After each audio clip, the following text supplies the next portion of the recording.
नमस्कार. सुरुवातीलाच बातमी आहे पावसाची. राज्यातील पावसाचा हवामान अंदाज. राज्यात पुढील 2 दिवसांमध्ये काही भागात मुसळधार पावसाचा अंदाज हवामान विभागाने व्यक्त केला आहे.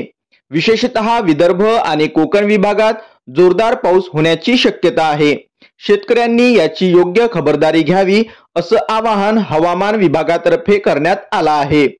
समोरची बातमी आहे नोकरी संदर्भात. सरकारी व खासगी क्षेत्रात विविध भरती प्रक्रिया सुरू आहेत.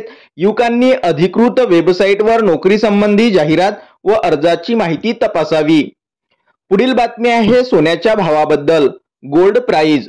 आजच्या बाजारात सोन्याचा दर स्थिर राहिला असून 10 ग्रॅम सोन्याची किंमत साधारण 63,500च्या आसपास नोंदवली जात आहे. चांदीचा दरही मागील काही दिवसापासून स्थिर आहे.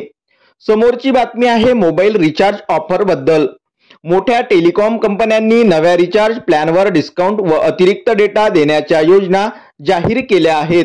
ग्राहकांना आता कमी किमतीत जास्त इंटरनेट आणि कॉलिंग सुविधा मिळणार आहेत. अशाच महत्त्वपूर्ण आणि थोडक्यात बातम्यांसाठी आपल्या चॅनलला नक्की सबस्क्राईब करा. धन्यवाद.